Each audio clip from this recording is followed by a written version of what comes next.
Show de bola então, pessoal. Retomando a nossa aula, nós finalizamos a discussão sobre os transportes através da membrana, né, do túbulo. Agora nós vamos entender a regulação da reabsorção tubular, tá bom? Essa regulação, pessoal, ela é principalmente mediada por conta das pressões existentes na região do túbulo. Eu vou precisar que vocês retomem conhecimentos anteriores que nós já discutimos em relação à pressão colodosmótica e pressões hidrostáticas. Lembrem que quando nós falamos a respeito da filtração do capilar para o interstício nas células de forma geral, esse processo ele ocorre por conta da diferença de pressão entre a pressão hidrostática capilar, pressão colodosmótica capilar, da pressão hidrostática intersticial e da pressão colodosmótica intersticial? Pois bem, mais uma vez, essas pressões exercerão um papel fundamental para que ocorra o processo de reabsorção. Na filtração, o que é filtração? É saída de coisas, né, de substâncias, de substâncias, do glomérulo para o néfron, para a cápsula de Bowman.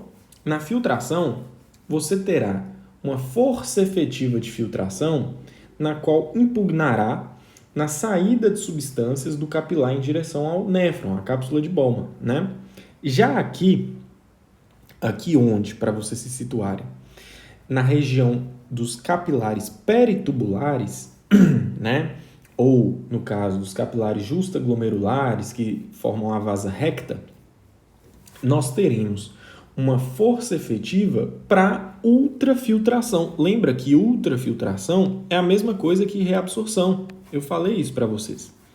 Então, pessoal, no processo de reabsorção, as forças, né, de Starling estarão a favor do processo de reabsorção. Vamos compreender como assim? Vamos lá.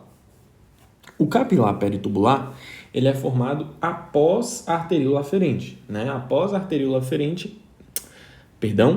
O capilar peritubular é formado após a arteríola eferente, certo? Então, após a arteríola eferente, você tem a formação dos capilares peritubulares. Isso é importante porque a constrição da arteríola eferente influencia nessas forças de Starling ali, tá? Mas, via de regra, como que é na situação normal do indivíduo essas forças de Starling? Dentro do capilar peritubular, você terá a pressão hidrostática capilar e a pressão colodosmótica do capilar peritubular. E já no líquido intersticial, você também terá, mais uma vez, forças de Starling, que serão a pressão hidrostática do líquido intersticial e a pressão colodosmótica do líquido intersticial. Mas como assim? Pressão colodosmótica do líquido intersticial. Você não falou para mim que no processo de filtração não passam proteínas? Sim, pessoal, não passam proteínas. Entretanto, ali é construída uma força colodosmótica por conta dos solutos que estão dissolvidos naquele meio, bem como aminoácidos, né, que estão ali naquele meio, bem como proteínas que acabam passando, porque nada nessa vida é 100%, pessoal. Algumas proteínazinhas, quase nada, acaba extravasando sim, beleza? Então, você tem uma pressão colodosmótica ali também, tá? Mas reparem que a pressão colodosmótica do capilar peritubular é bastante elevada, pessoal. E por que que isso ocorre? Isso ocorre pelo fato de que no processo de filtragem sanguínea, vamos recapitular. Aqui você tem a arteríola aferente. Vem e forma o glomérulo. Aí sai a arteríola eferente e aí depois você já forma o capilar peritubular, certo? O que está acontecendo aqui no glomérulo? Está ocorrendo a filtragem de várias substâncias, certo? Várias substâncias estão saindo aqui, inclusive água, certo? Com isso, pessoal, o líquido que vai correr ao longo do capilar peritubular vai ter uma concentração de proteína maior do que ao longo da arteríola eferente. Porque, veja, chegou sangue na arteríola aferente, filtrou esse sangue que chegou a partir da arteríola aferente. Saiu soluto, mas saiu água também. Se água sai, o que fica no túbulo fica mais concentrado. Então, após o glomérulo, você tem arteríola eferente e formação de capilar peritubular. Como saiu água, o que fica no capilar peritubular fica mais concentrado. E o que tem no capilar peritubular? Tem proteína. Por isso, a pressão coloidosmótica do capilar peritubular, ela aumenta, ela é elevada. Porque essas proteínas ficam mais concentradas por conta do processo de filtragem sanguínea. Beleza? E aí veja que a pressão hidrostática não é tão significativa assim. Bem como a pressão hidrostática do líquido intersticial, que era algo de se esperar já, né? Ao nós fazermos a subtração dessas forças de Stalin para entender qual que vai ser a força motriz, nós vamos chegar nesse valorzinho aqui, ó. Um valor de 10 milímetros de mercúrio de pressão a favor da reabsorção, ou seja, a favor da ultrafiltração, que é o processo de reabsorção, tá? Por que que dá 10? Eu vou fazer a matemática rápida aqui com vocês. Quais as forças que estão a favor da reabsorção? É a pressão hidrostática do líquido intersticial e a pressão coloidosmótica, que dá 38. E quais forças estão contrárias à reabsorção? É a pressão hidrostática do capilar e a pressão coloidosmótica do capilar, que dá 28. 38 a favor menos 28 contra dá 10 milímetros de mercúrio, certo? Por isso que cria-se essa pressão de reabsorção em rede, né, que é uma pressão de reabsorção efetiva de 10 milímetros de mercúrio, tá? A favor do processo de ultrafiltração. Fechou? E aí, pessoal, dentro disso, nós teremos algumas alterações no próprio capilar que irão gerar uma alteração dessas pressões e, portanto, uma alteração no processo de reabsorção, tá? Essa tabelinha aqui sintetiza quais são essas reações. Veja, fatores que aumentam a pressão hidrostática capilar, aqui ó, aumenta a pressão hidrostática capilar e, portanto, se você aumenta a pressão hidrostática capilar, você reduz a reabsorção. Então, tudo aquilo que aumentar a pressão hidrostática capilar diminui o processo de reabsorção. Quais que são esses fatores? Redução, né, da resistência da arteríola aferente. Veja, pessoal, se você diminui a resistência da arteríola aferente, você aumenta a pressão hidrostática capilar, do capilar peritubular. Vocês conseguem compreender por quê? Porque se você diminui a resistência da arteríola aferente, mais sangue é filtrado, né? E mais sangue também circula aqui. Se mais sangue circula aqui, maior é a pressão que esse sangue vai fazer. Logo, maior a pressão hidrostática. E se você vai aumentar a pressão hidrostática, você vai diminuir essa pressão de reabsorção em rede. Beleza. Outro fator, redução da arteríola, redução da resistência da arteríola eferente. Veja, pessoal, se você diminui a resistência da arteríola eferente, você também aumenta a pressão hidrostática, pessoal, aqui. E se você aumenta a pressão hidrostática no capilar peritubular, mais uma vez, você diminui a força efetiva de reabsorção. E, por fim, o aumento da pressão arterial, certo? O aumento da pressão arterial, pessoal, vai gerar o aumento da pressão hidrostática no capilar peritubular. Aqui a imagem traz isso para nós, inclusive. Por que o aumento da pressão arterial aumenta a pressão hidrostática? Ora, é uma consequência. Se você está aumentando a pressão de um líquido que está chegando aqui, automaticamente o líquido que estiver aqui vai receber uma pressão maior desse novo que está chegando e isso vai levar à elevação da pressão desse líquido que está em um determinado compartimento. No caso, esse compartimento é o capilar peritubular. Então, se você aumenta a pressão arterial geral, você também aumenta a pressão hidrostática do capilar peritubular.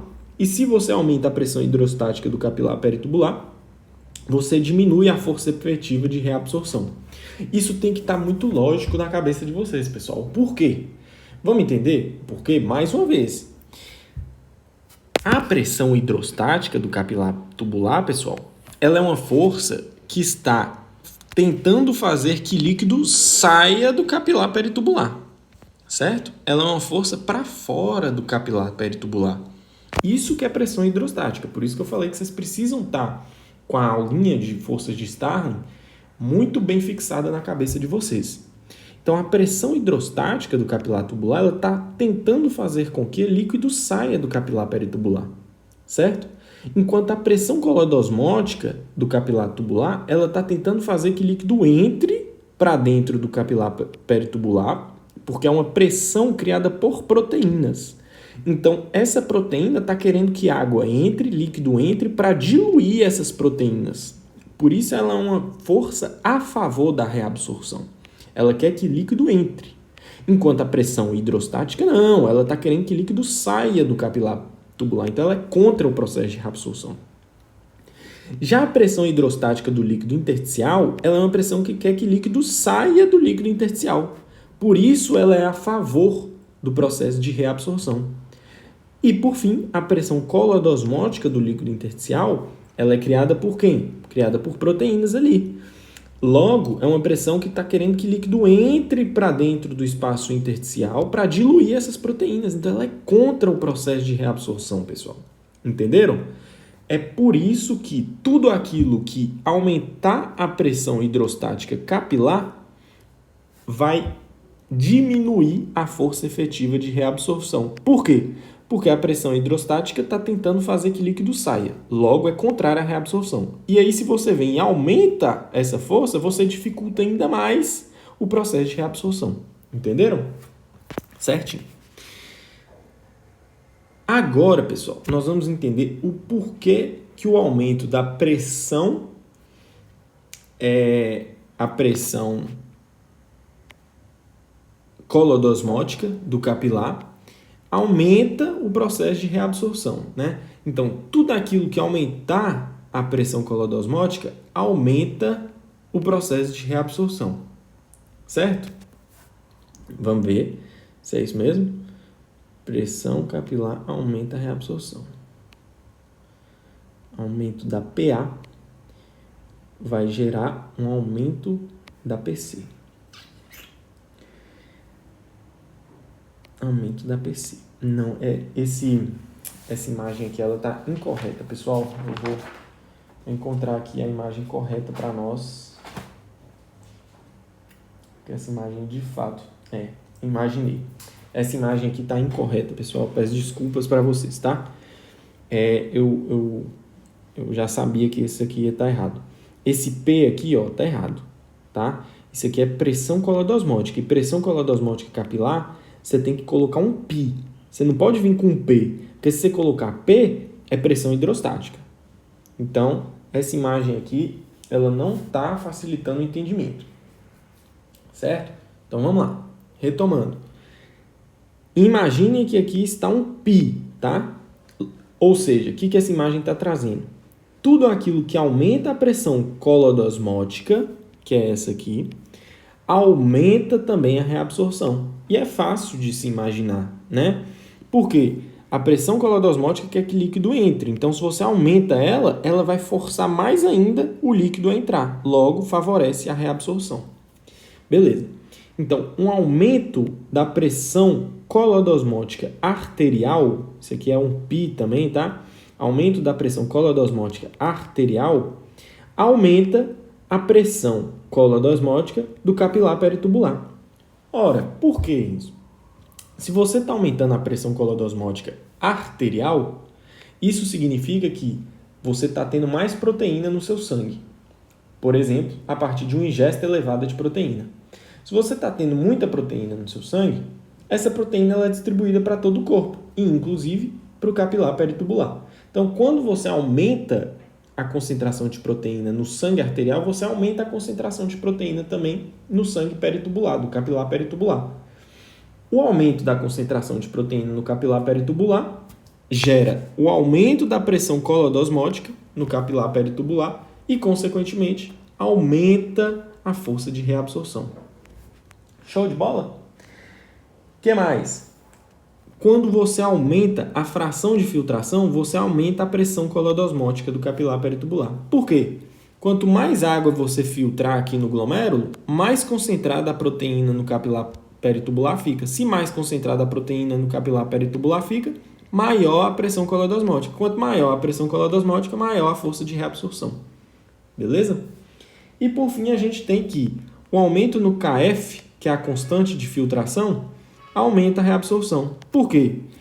Esse KF ele se dá através da permeabilidade da membrana para a ultrafiltração. Então, quanto maior for a permeabilidade da membrana, ele está intimamente ligado, né, diretamente relacionado à permeabilidade da membrana. Então, quanto maior for a permeabilidade da membrana para a reabsorção, maior o KF. E quanto maior o KF, maior a reabsorção. Show de bola? Show de bola, então. E aí, pessoal, a gente pode chegar nessa imagem aqui, tá? Que trabalha esses conceitos que nós já mencionamos. Percebam, aqui tem pressão colodosmótica capilar, pressão hidrostática capilar e pressão colodosmótica capilar. O que ela está mostrando? Uma situação normal, né? Na qual você tem uma pressão de reabsorção efetiva ocorrendo, ou seja, você está tendo reabsorção efetiva ocorrendo. Por quê? Porque a pressão de reabsorção está superando a pressão hidrostática capilar, certo? Beleza. Aí você tem uma situação de descontrole na qual vai gerar uma reabsorção diminuída. E veja o que vai gerar essa reabsorção diminuída. É uma situação de descontrole na qual você tem o aumento da sua pressão hidrostática capilar e a diminuição da pressão colodosmótica capilar. Se você aumenta a pressão hidrostática, você já está dificultando que líquido seja reabsorvido. E se você ainda diminui a pressão colodosmótica, você dificulta ainda mais que líquido seja reabsorvido. E aí, o que isso vai gerar, pessoal? Isso vai gerar a redução da taxa de reabsorção. E se você diminui a taxa de reabsorção, automaticamente, pessoal, você vai aumentar aqui a pressão de líquido no interior do interstício. E aí, olha o que começa a ocorrer a partir disso. Começa a ocorrer um fenômeno de retrovasamento. Esse retrovasamento ele já ocorre normalmente, mas é em baixíssima quantidade. Veja aqui, ó, normal está tendo retrovasamento, mas a quantidade é muito pequena. Quando você tem um fenômeno que diminui sua taxa de reabsorção, né, ou seja, o líquido fica preso aqui no espaço intersticial, para não gerar um edema renal, o que o corpo faz? O corpo começa a gerar um retrovasamento desse líquido, que passa a ir para o túbulo renal. E aí, esse líquido passa a ser excretado e deixa de ser reabsorvido. Então, todos os fenômenos que gerarem o aumento da pressão colodosmótica e a redução, o aumento da pressão hidrostática e a redução da pressão colodosmótica, esses fenômenos irão diminuir o processo de reabsorção, gerar acúmulo de líquido no espaço intersticial e esse líquido não vai ser reabsorvido, vai vazar através das junções oclusivas e vai ser excretado, diminuindo assim a taxa de absorção. Tá bom? Show de bola, então. E aí aqui eu trouxe para vocês mecanismos de regulação que a gente já mencionou, né? Mas que são curiosidades interessantes para vocês levarem para as discussões de vocês. Aqui nós temos o mecanismo regulatório promovido pela angiotensina 2, tá? Como assim, Enzo? A angiotensina, pessoal, ela é uma molécula, né, produzida a partir da renina. A renina é convertida em angiotensina 1 e a angiotensina 1 é convertida em angiotensina 2. Essa produção de angiotensina 2, pessoal, ela vai ocorrer principalmente em situações que o indivíduo está perdendo volume de sangue, né? Se o indivíduo está perdendo volume de sangue, o que o corpo desse indivíduo vai querer fazer? Ele vai querer reter urina, ou seja, aumentar a absorção de líquido, ou ele vai diminuir para aumentar a urina?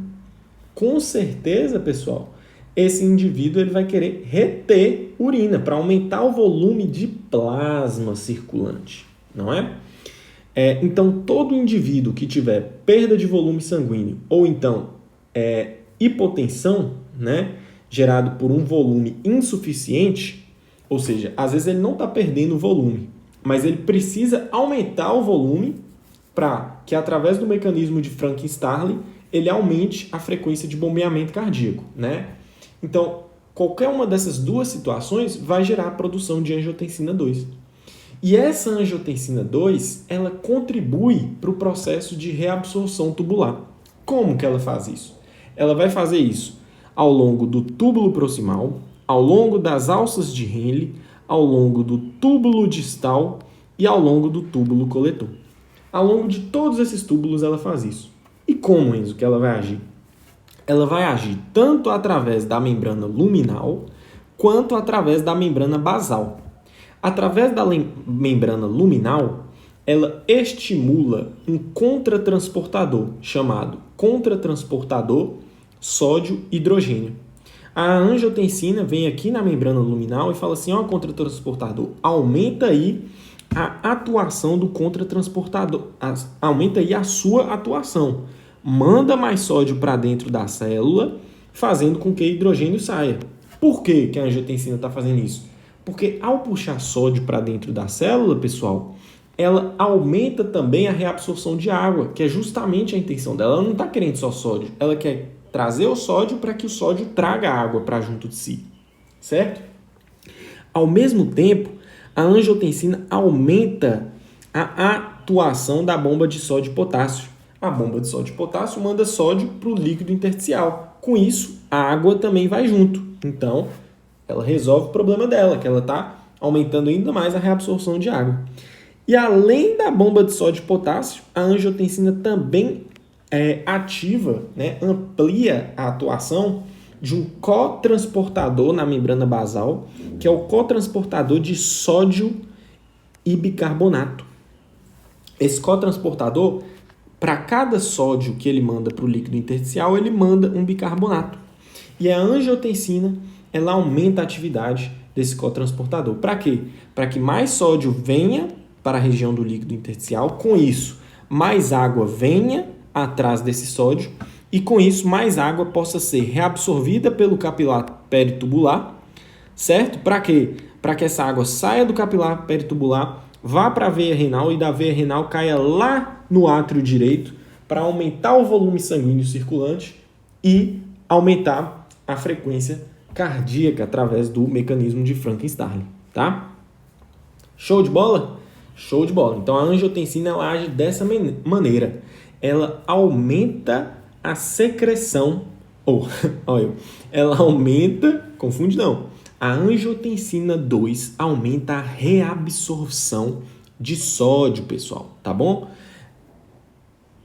Só porque ela quer o sódio? Não, porque ela quer que o sódio seja reabsorvido para que a água seja reabsorvida também, tá bom? Então, angiotensina 2 aumenta a reabsorção de sódio. Além disso, pessoal, a angiotensina 2, ela também age aumentando a resistência das arteríolas eferentes. Isso a gente já falou em outra aula, certo? Ela aumenta a resistência das arteríolas eferentes. E olha o que ela vai causar com isso.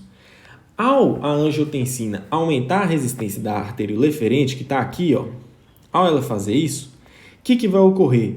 Essa pressão hidrostática aqui, do capilar peritubular, vai diminuir.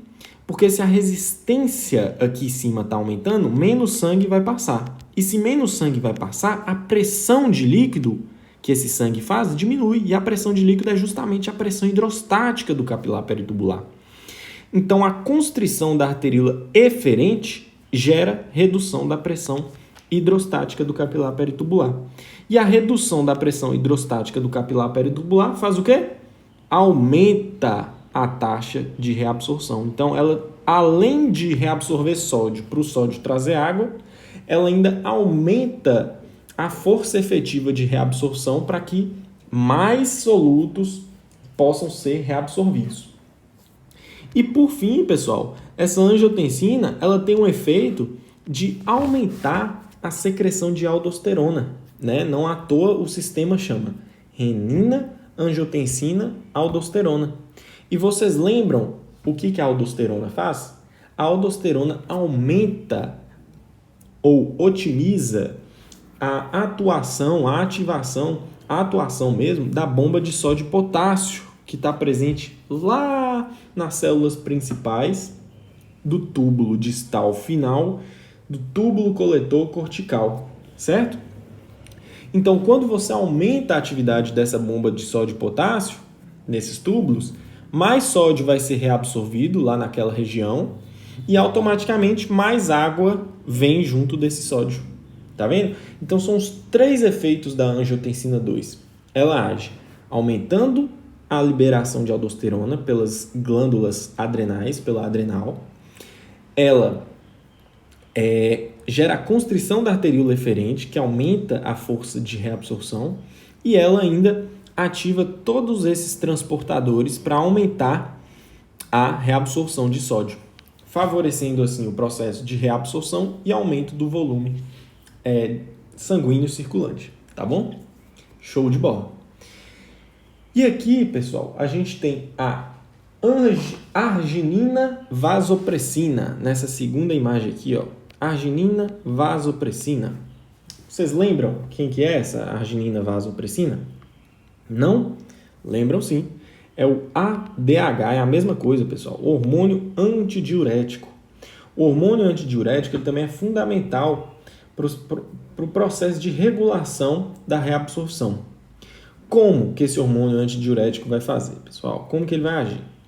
O hormônio antidiurético ele vai se ligar, né, às células presentes no túbulo distal final, túbulo coletor cortical e até mesmo no ducto coletor medular. Essas células tubulares dessas regiões terão receptores para arginina vasopressina, né, que é o ADH, também chamado de vasopressina apenas.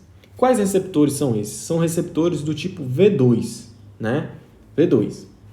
Esses receptores, ao a vasopressina se ligar para eles, né, aqui ó, vasopressina ou arginina vasopressina, a mesma coisa, eu vou chamar de vasopressina para ser mais fácil.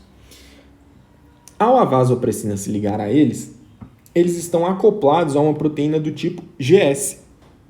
E a proteína do tipo GS, ao ela ser estimulada, ela favorece a formação de AMP cíclico, né? Que é o monofosfato de adenosina, monofosfato cíclico de adenosina, né?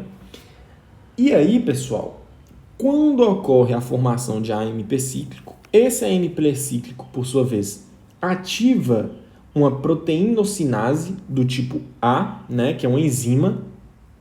E essa proteinocinase do tipo A, ela vai fazer o processo de fosforilação de proteínas intracelulares. E quais proteínas intracelulares são essas? São as chamadas aquaporinas.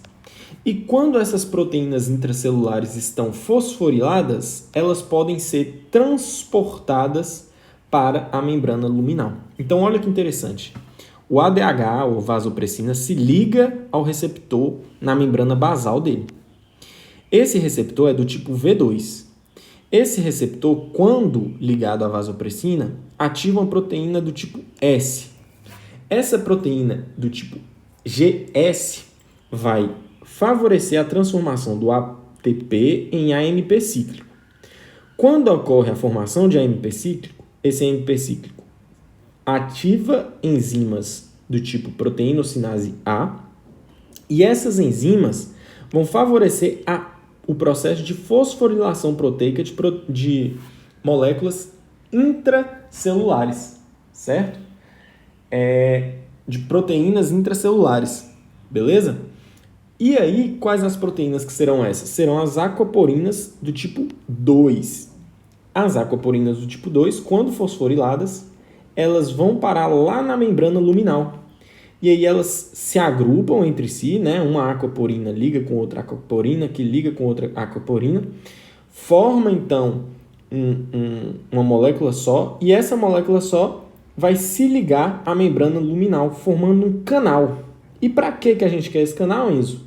Para que essa membrana luminal, pessoal, se torne permeável à água. Olha que interessante.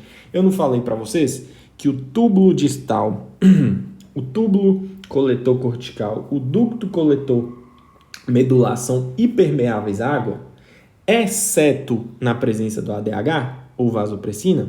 Exatamente isso. Então, todo esse processo aqui ocorre para que essa membrana se torne permeável à água.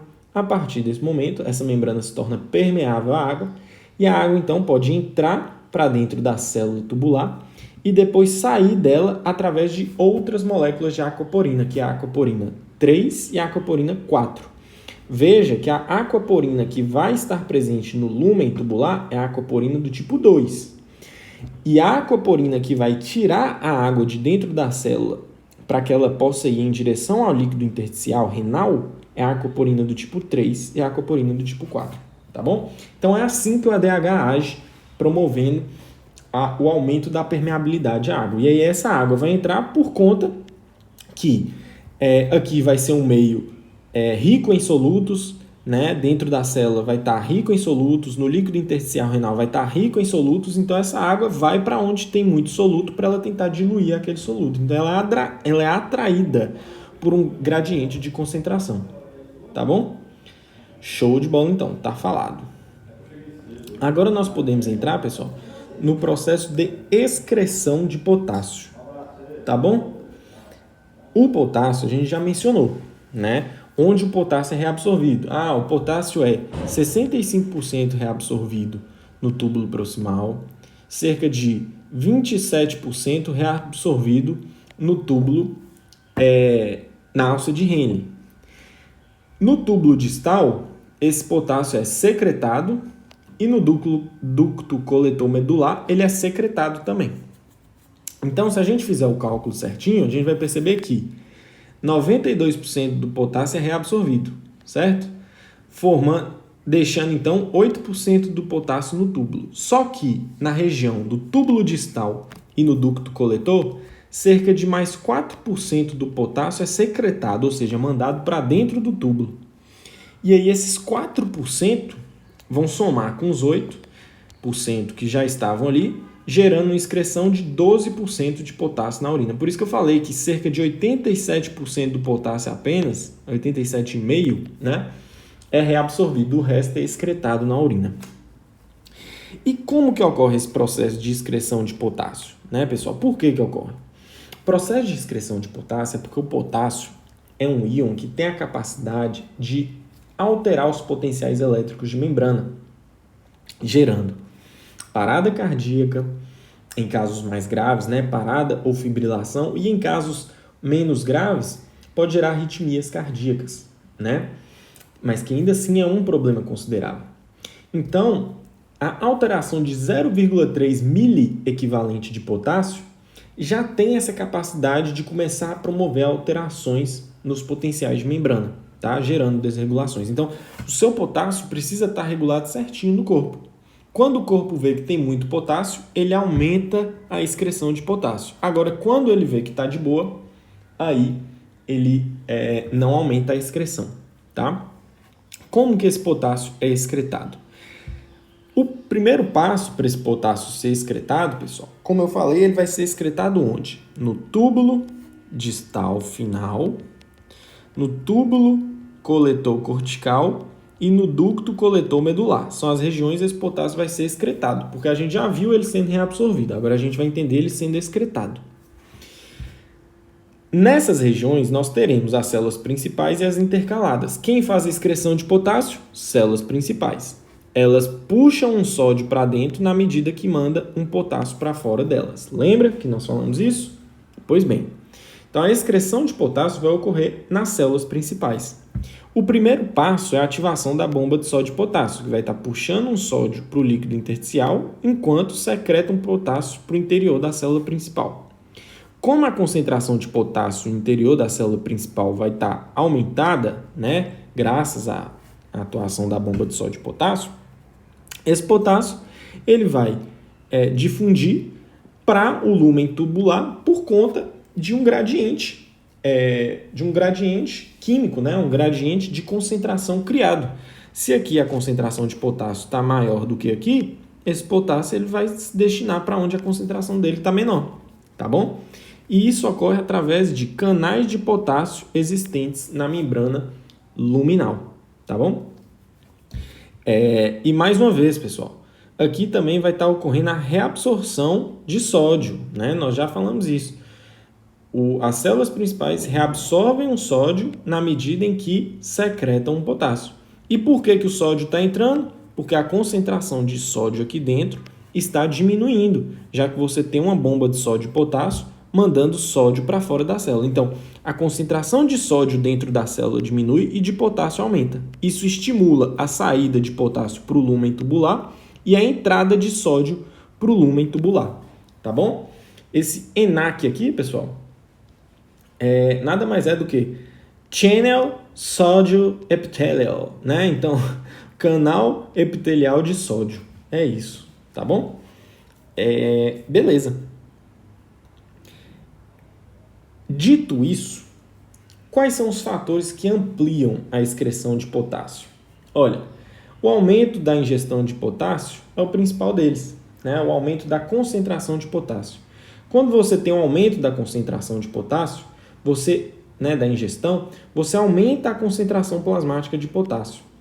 Isso, por sua vez, favorece tanto a secreção de potássio pelos túbulos coletores corticais, porque os túbulos coletores corticais conseguem perceber que seu potássio está aumentado, mas além de aumentar a secreção de potássio, o aumento da concentração plasmática de potássio aumenta a produção de aldosterona pela adrenal.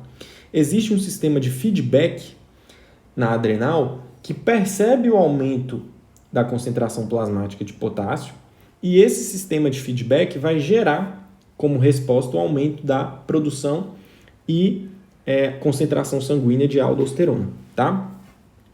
Então, o aumento da secreção de potássio pelos túbulos coletores corticais, somado ao processo de aumento da concentração de aldosterona, elevam e muito o processo de excreção de potássio, tá bom? Então, esses dois processos unidos vão aumentar a secreção de potássio. Por quê? Porque a aldosterona também aumenta a secreção de potássio. Então, você já tem o aumento da secreção inato pelos túbulos coletores e o aumento que a aldosterona ainda vai promover de secreção de potássio, então isso aumenta muito a excreção de potássio. Fechou? Aqui eu trouxe para vocês um gráfico muito interessante do Guyton, que ele vai mostrar isso para nós. Veja, você tem um indivíduo com um sistema de feedback potássio-aldosterona ativo, é um indivíduo normal, e um indivíduo que tem bloqueio no sistema de feedback da aldosterona. Veja que para o indivíduo que está com esse sistema de feedback da aldosterona, ou seja, para aumento na concentração de potássio, você aumenta a concentração de aldosterona, para o indivíduo normal, aumentos na ingesta de potássio aumentam pouco a concentração plasmática de potássio. Por quê? Porque se esse indivíduo está com um sistema de feedback normal, o aumento na ingesta de potássio aumenta a concentração de aldosterona, que aumenta, por sua vez, a atividade das células principais, e o aumento da atividade das células principais aumenta a secreção de potássio. E se você aumenta a secreção de potássio, você impede que esse potássio aumente de concentração no plasma. Certo? Legal isso, né? Então, o indivíduo que está com o sistema de feedback ok, normal, aumentos na ingestão não alteram a concentração plasmática. Por quê? Porque vai vir o sistema de feedback da aldosterona e vai aumentar a excreção de potássio para regular e não permitir que a concentração plasmática aumente. Já o indivíduo que está com bloqueio do sistema da aldosterona, do sistema de feedback da aldosterona, aumentos na ingesta de potássio aumentam muito a pressão, a concentração plasmática de potássio. Olha só, em 30 você tem uma concentração plasmática de quase de 3,8. Quando você vai para 60, o dobro, você já tem uma concentração plasmática de 4. Quando você vai para 120, você já tem uma... Então, assim, aumenta exponencialmente, né, a concentração plasmática de potássio. E lembra que eu falei para vocês que uma alteração de 0,3 miliequivalente já é suficiente para causar alterações cardíacas? Então, veja que esse indivíduo aqui, que está com ingesta de potássio de 30, está aqui com 3,8 miliequivalente. Aí, daqui a pouco, quando ele pula para 90, ele já está com 4,2, ou seja, o corpo dele está alterando 0,4 miliequivalente de potássio, já é suficiente para causar arritmia cardíaca. Agora, veja que no indivíduo normal, não. Aqui é praticamente uma reta, olha. Se tiver uma alteração aqui de 0,05 miliequivalente, é muito. Não está ocorrendo nada de alteração praticamente. Justamente para evitar comprometimento cardíaco. Então, um indivíduo com bloqueio no sistema de feedback da aldosterona não consegue regular a concentração plasmática de potássio adequadamente. Logo, aumentos na ingesta geram aumentos na concentração plasmática de potássio consideráveis, o que põe em risco esse paciente, tá? Essa outra imagem aqui, por sua vez, vai falar que aumentos do fluxo tubular também aumentam a secreção de potássio. Por quê? Porque se você tem um túbulo que tem um fluxo lento, você não concorda comigo que vai chegar em um momento desse túbulo que já vai ter uma concentração de íons aqui grande? Sim. Na medida em que você aumenta o fluxo desse túbulo, como o fluxo está rápido, esse túbulo praticamente não vai ter a saturação de uma determinada substância nele, porque rapidamente o líquido aqui dentro vai estar sendo trocado. Se o líquido é rapidamente trocado, você não tem um aumento considerável da concentração da substância nesse túbulo e mais substância pode ser difundida para esse túbulo. Porque lembra, a difusão, que é o movimento dos solutos, ela ocorre de onde tem maior concentração para onde tem menor concentração. No caso do potássio, onde tem a maior concentração dele? Nas células principais. Por isso que ele sai por difusão, que é um processo passivo, para o lúmen tubular. Na medida que esse potássio sai, a concentração dele aqui fora aumenta. E aí vai aumentando, até que iguala a concentração de potássio. Quando igualar, o potássio para de sair. É por isso que o aumento do túbulo aumenta a secreção. Por quê? Porque como esse líquido tubular vai ser renovado mais rápido, né, já que o aumento do fluxo tubular é isso, é uma passagem do líquido mais rápida por essa região, e se o líquido passa mais rápido, ele é renovado mais rápido, você não consegue atingir esse ponto de equilíbrio. Então, o potássio vai ser constantemente difundido para fora. Logo, ele vai ser mais secretado, tá? E essa imagem mostra justamente isso, que independente da dieta, se a dieta for pobre em potássio, com potássio normal ou dieta rica em potássio, o aumento do fluxo tubular aumenta a secreção de potássio, tá bom? E agora, pessoal, nós vamos falar a respeito da reabsorção de cálcio, tá bom? O cálcio é uma molécula extremamente importante para diversas questões, né? Para o processo de contração cardíaca, o cálcio é muito importante, para o processo de contração muscular, para diversos processos metabólicos de ativação celular, o cálcio é muito importante. E o cálcio é muito importante para os nossos ossos, para a formação óssea. Então, no nosso corpo, 99% do cálcio vai estar dentro do osso, certo? Você vai ter cerca de 1% de cálcio circulante. Desses, 0,5% vai estar na forma ionizada, ou seja, livre, e os outros 0,5% estarão ligados a proteínas plasmáticas. Então, você tem 0,5% de cálcio só disponível no líquido extracelular, tá? Mas ainda assim, terão determinadas situações que exigirão que esse cálcio seja avidamente reabsorvido, porque o cálcio ele deve ser avidamente reabsorvido, tá? E em quais regiões que o cálcio ele é reabsorvido principalmente? Vamos entender. No túbulo proximal, o cálcio ele é reabsorvido através da via paracelular, principalmente. 80% do cálcio no túbulo proximal é reabsorvido pela via paracelular. 20% é reabsorvido pela via transcelular. Ele vai atravessar na membrana luminal, aqui ó, células do túbulo proximal. Ele atravessa esses 20% que são reabsorvidos pela via transcelular, eles atravessam canais de cálcio por difusão passiva, tá? Esses canais de cálcio estarão presentes na membrana luminal. E aí, ao chegar dentro da célula do túbulo proximal, ele pode ser mandado para fora dessa célula em direção ao líquido intersticial, né? Ou seja, reabsorvido também, a partir de 2 transportadores. Um transportador que é o transportador de cálcio ATPase, que é um transportador que manda cálcio para fora em direção ao líquido intersticial renal com gasto de ATP, ou ele pode ser reabsorvido também na membrana basal a partir de um contratransportador 3-sódio-1-cálcio, certo? Que manda um cálcio para fora da célula em direção ao líquido intersticial, enquanto manda 3 sódios para dentro da célula, tá bom?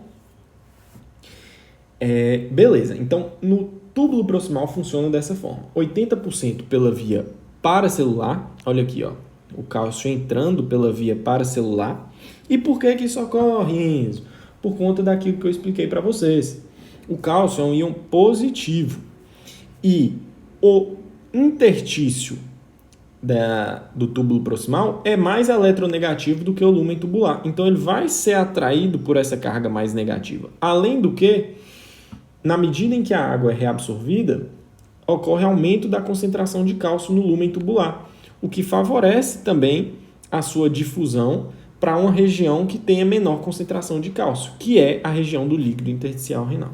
Então, no túbulo proximal, a reabsorção de cálcio se dá assim, 80% paracelular, 20% transcelular. Transcelular, ele entra para dentro da célula através de canais de cálcio e sai da célula por esses 2 transportadores. Um é um transporte ativo, com gasto de energia, e o outro não, é um contratransportador, tá? Beleza. Na alça de Henle, a gente vai ter um processo de 50-50. 50% do cálcio é reabsorvido pela via paracelular e os outros 50% são reabsorvidos na porção ascendente grossa da alça de Henle, certo? Através da via transcelular.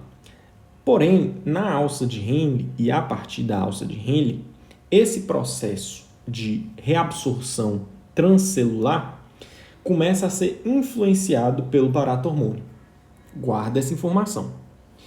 A partir do túbulo distal, ou seja, túbulo distal final, túbulo coletor cortical, ducto coletor medular, o cálcio já é praticamente todo reabsorvido através da via transcelular, ou seja, por dentro da célula.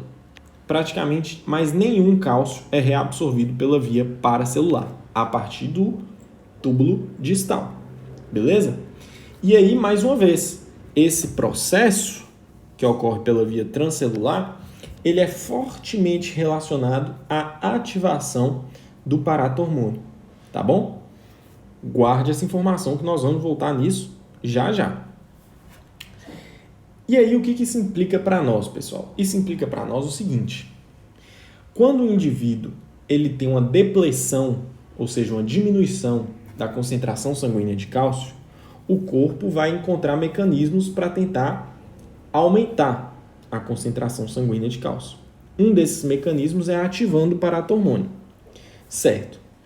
Só que o paratormônio, pela nossa explicação, ele só vai conseguir ter atuação onde? Na alça de Henle e nas estruturas após o túbulo distal. Por quê? Porque o paratormônio ele tem uma atuação principalmente na reabsorção de cálcio transcelular. Ele não tem uma atuação na reabsorção de cálcio paracelular. E no túbulo proximal, mais de 80% do cálcio é reabsorvido pela via paracelular. Por isso que a principal atuação do paratormônio é na alça de Henle e no túbulo distal, túbulo coletor e ducto coletor. Tá bom? Show de bola. Entendendo isso, agora nós precisamos entender os processos que favorecem a reabsorção de cálcio. O que vai favorecer? Vai aumentar a reabsorção de cálcio? É quando o cálcio extracelular diminuir de concentração. Então, quando a concentração de cálcio extracelular cair, o corpo vai encontrar mecanismos para aumentar essa concentração. E como que ele vai fazer isso? Ele vai fazer isso aumentando o processo de ativação da vitamina D3, né? Quem é que faz isso? É o paratormônio. Então, a diminuição da concentração extracelular de cálcio vai ampliar a produção de paratormônio pela paratireoide. A paratireoide é uma glândula que está ligada à tireoide, tá? E ela tem um sistema de feedback também que percebe a redução extracelular de cálcio, a concentração plasmática de cálcio. E aí, ao a paratireoide perceber a redução plasmática de cálcio, de concentração de cálcio, ela aumenta a produção do paratormônio.